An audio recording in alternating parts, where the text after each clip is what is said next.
Hello दोस्तों, नमस्कार। स्वागत है आपका इसके जॉब एनालिसिस पर। आशा आप सभी अच्छे होंगे और आपकी तैयारी भी बहुत अच्छी चल रही होगी। तो एसएससी ने एसएससी एमटीएस का नोटिफिकेशन जारी कर दिया है। इस बार जो वैकेंसी है वो बहुत ही ज़्यादा संख्या में और बम्पर वैकेंसीज हैं। तो उसके बारे में बात करेंगे, कितनी वैकेंसीज हैं, क्या एज रहेगी, फीस क्या रहेगी, कब तक फॉर्म भरे जाएंगे, कब से फॉर्म भरे जाएंगे, एलिजिबिलिटी क्राइटेरिया क्या रहेगा, क्वालिफिकेशन क्या रहेगी, सभी चीज़ों के बारे में बात करेंगे। और जो आपकी पोस्ट है वो किस किस विभाग में है पोस्ट है और कौन कौन सी पोस्ट है। तो चलिए, वीडियो में आगे बढ़ने से पहले आप चैनल को सब्सक्राइब कर दीजिए, वीडियो को लाइक शेयर कर दीजिए। तो चलिए देखते हैं नोटिफिकेशन। यहाँ पर आप देख सकते हैं कि जो एमटीएस हम लिखा है multitasking staff non technical staff and havildar CBIC and CBI examination 2024। तो वहाँ पे जो फॉर्म भरे जाएंगे स्टार्ट होंगे। Date of submission of online online application 27 June 2024 से 31 जुलाई 2024 तक आपके फॉर्म फिल होंगे। और जो आपकी लास्ट डेट होगी time for receipt of online application 31 July 2024 आपकी लास्ट डेट होगी। Last date and time for making online fees payment. अगर आप 31 तक जो आपका फॉर्म है वो फिल कर देते हैं तो उसके बाद आप 1 अगस्त तक आप अपनी फ़ीस है वो काट सकते हैं। और जो date of window for application form correction on online payment of correction charge.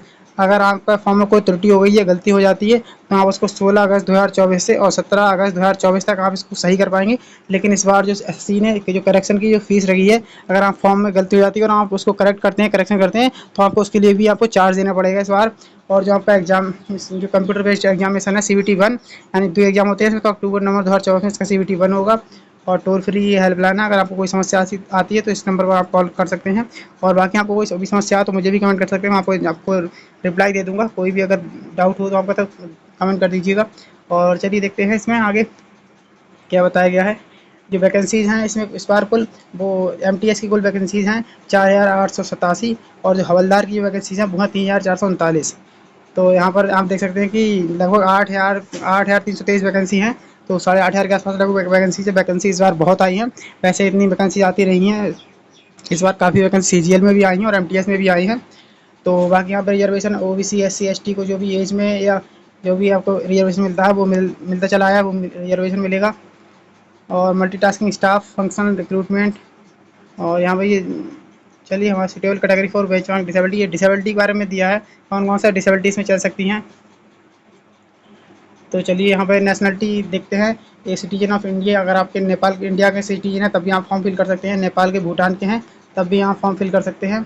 और एज लिमिट आपकी क्या रहेगी, 1 अगस्त 2024 जो आपकी एज होगी वो मेजर की जाएगी 1 अगस्त 2024 से। तो आपकी जो 1 अगस्त 2024 को डेट है, जो आपकी एज है वो होनी चाहिए। इसके बारे में चलिए देखते हैं कि आगे से इसमें क्या बताइए। एज 18 से 25 वर्ष होनी चाहिए एज आपकी।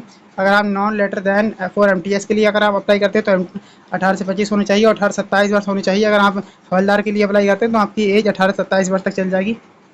और जो कैटेगरी छूट मिलती है आपको, SC ST के लिए 5 वर्ष की छूट मिलेगी एज में, ओबीसी के लिए 3 और PWD अन्य रिजर्व के लिए 10 और 13-15 वैसे SC ST के लिए है। तो चलिए आगे देखते हैं। और जो भी काम का है मैं सिर्फ वही बताऊंगा, फालतू की चीज़ कोई नहीं बताऊंगा। एक्स सर्विसमैन के लिए एज रिलैक्सेशन ऐसे दिया गया है, कैटेगरी वाइज होगा। और देखते हैं फिर आगे क्या बताया गया है। तो provision of compensatory time and assistant of for scratch, चलिए ये तो हमारे काम का नहीं है। और एसेंशियल क्वालिफिकेशन देख लेते हैं हम कि जो आपकी एजुकेशन क्वालिफिकेशन क्या मांगी गई है। The candidate must have pass matriculation examination or equivalent from a recognised board as on or before the cut off date. 1 अगस्त 2024 तक आपके पास हाई स्कूल की डिग्री होनी चाहिए या उसके समकक्ष कोई आपके अगर समकक्ष कोई शैक्षिक योग्यता है आपके पास तो वो भी चल जाएगी। तो और आगे देखते हैं इसमें जो DB वगैरह होगा आपका इसमें आगे उसके बारे में बताया गया है। आपको अगर अप्लाई करना है तो सबसे पहले अगर आपने OTR किया हुआ है तो OTR के बाद आपको लॉगिन करना होगा और आपका फॉर्म फिल करना होगा। अगर आपने OTR नहीं किया तो पहले आपको OTR करना होगा, उसके बाद फॉर्म फिल होगा आपका। और चलिए आगे देख लेते हैं। इसमें फ़ोटोग्राफ्स वगैरह के बारे में दिया है। एप्लीकेशन जो फ़ीस रहेगी वो रहेगी 100 रुपये, 100 रुपये जो, और सभी जनरल कैंडिडेट के लिए रहेगी और OBC के लिए रहेगी। और SC ST के लिए कोई फीस नहीं रहेगी। और जो लेडीज़ होंगी या जो वुमेन होंगी, महिलाओं के लिए कोई फीस नहीं दे रही है। और SC ST भी फ्री है इसमें फीस बिल्कुल। और जो फीस है वो भीम UPI के थ्रू या नेट बैंकिंग और वीज़ा मास्टर कार्ड और मास्टर रुपे डेबिट कार्ड के थ्रू आप फीस है वो उसको आप काट सकते हैं। Window for application form correction 16 अगस्त से 17 अगस्त तक आप जो फॉर्म में अगर गलती हो जाती है तो आप उसको 2 दिन के अंदर सही कर पाएंगे। यहाँ पर आप देख सकते हैं। A candidate will be allowed to correct for and resubmit his modified correct application 2 times। अगर आपका फॉर्म गलत हो जा रहा है तो ये नहीं कि बार-बार आप सही करते रहेंगे। अगर आपने 2 बार सही कर इसमें करेक्शन कर दिया तो ये नहीं कि तीसरी बार भी आप करेक्शन कर पाएँगे, बार-बार आप करेक्शन नहीं कर पाएँगे, सिर्फ़ 2 बार ही करेक्शन होगा। तो इसलिए आप अपना फॉर्म बहुत ध्यान से भरें। और जो अगर आपके फॉर्म में कोई गलती हो जाती है तो उसका चार्ज एसएससी ले रहा है, ₹200 चार्ज लगेंगे। अगर आपने फॉर्म में कुछ गलती कर दी है, 204 making correction and resubmitting modified correction application for the first time and 500 for making resubmitting modified correction. अगर आप पहली बार अगर आप गलती हो जाती है तो ₹200 कटेंगे। अगर उसको करेक्शन करते हैं और दूसरी बार करेक्शन करते हैं तो आपको ₹500 फीस देनी होगी इसके लिए। और जो आप करेक्शन है वो भीम यूपीआई के थ्रू या नेट बैंकिंग, डेबिट कार्ड या रुपे डेबिट कार्ड, इन सब के माध्यम से आप ऑनलाइन फीस है वो काट सकते हैं। और एग्जामिनेशन सेंटर के बारे में बताया गया है, किस सेंट्रल रीजन में कि रीजन के हिसाब से है कि कौन से रीजन में कितने सेंटर बनेंगे। जैसे यहाँ पर पटना, पूर्णिया, आगरा, बरेली, गोरखपुर, झांसी, कानपुर, लखनऊ, मेरठ, प्रयागराज, वाराणसी, बिहार और उत्तर प्रदेश आता है सेंट्रल रीजन में। ऐसे ही सब सेंट्रल सारी चीज़ों के बारे में देख सकते हैं आप, कौन सा जो रीजन है किसमें कौन से स्टेट में आप आते हो, कौन सा स्टेट आपके रीजन में आता है। और ये जो नोटिफिकेशन है वो मैंने आपको टेलीग्राम प्रोवाइड करा दूंगा, आप टेलीग्राम चैनल ज्वाइन कर लीजिए एसके जॉब एनालिसिस, जिसका लिंक मैं आपको डिस्क्रिप्शन में दे दूंगा। तो चलिए आगे देखते हैं। स्कीम ऑफ एग्जामिनेशन, आपकी जो एग्ज़ाम रहेगा वो एमटीएस सीबीटी, 2 सीबीटी होंगे। और उसके बाद अगर आपने हवलदार के लिए अप्लाई किया तो आपका फिजिकल एफिशिएंसी टेस्ट और फिजिकल स्टैंडर्ड टेस्ट भी होगा। अगर आपने हवलदार के लिए अप्लाई किया है तभी ये होगा, नहीं तो नहीं होगा। आपको डी भी होगा और आप सिलेक्ट हो जाएंगे। और सब इसमें आपका जो सीबीटी है या सीबीई बोलते हैं इसको, कंप्यूटर बेस्ड एग्जामिनेशन, तो उसके लिए आपकी जो सिलेबस है वो सेशन 1 होंगे, सेशन 2 होगा। 2 पार्ट होंगे इसके। पार्ट पहले पार्ट में पार्ट 2 होंगे और एक पार्ट में 2 सेशन होंगे। न्यूमेरिकल एबिलिटी और मैथमेटिकल एबिलिटी के बेस्ड क्वेश्चन होंगे 60 मार्क्स के। और दूसरा सेशन में दूसरा जो सब्जेक्ट होगा वो होगा reasoning ability and problem solving, 20 question 60 marks के। और इसके लिए आपको 45 मिनट दिए जाएंगे। और जो डिसेबल्ड कैंडिडेट हैं उन्हें 60 मिनट मिलेंगे। और जनरल सेशन, दूसरे सेशन में जनरल अवेयरनेस 25 क्वेश्चन आएंगे 75 मार्क्स की, यानी ये क्वेश्चन आपका 3 मार्क्स का होगा। और इंग्लिश लैंग्वेज एंड कंप्रेशन आएगी, 45 मिनट्स इसके लिए मिलेंगे। और जो 60 मिनट मिलेंगे, अगर आप विकलांग हैं किसी भी रूप से तो आपको 60 मिनट मिलेंगे पीडब्ल्यूडी के लिए।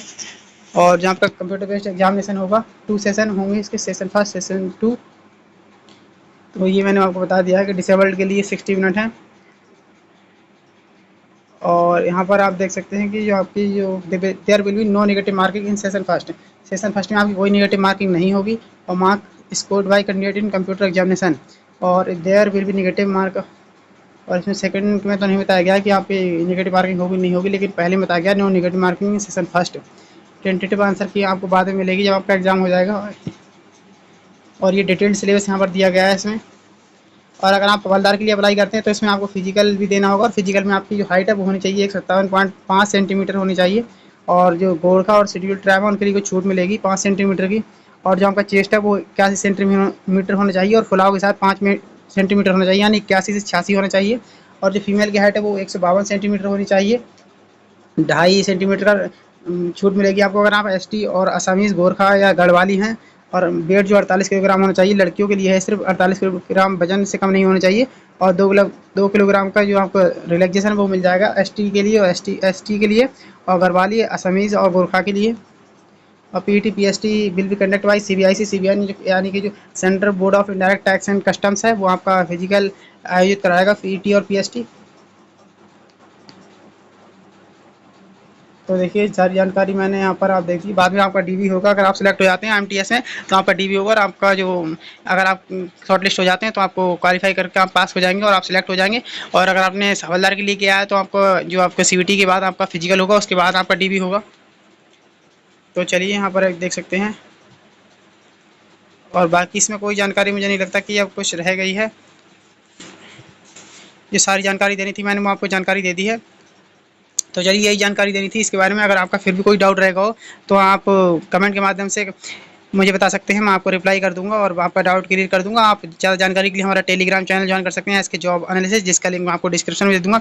तो वीडियो में बने रहने के लिए धन्यवाद। जय हिंद, जय भारत।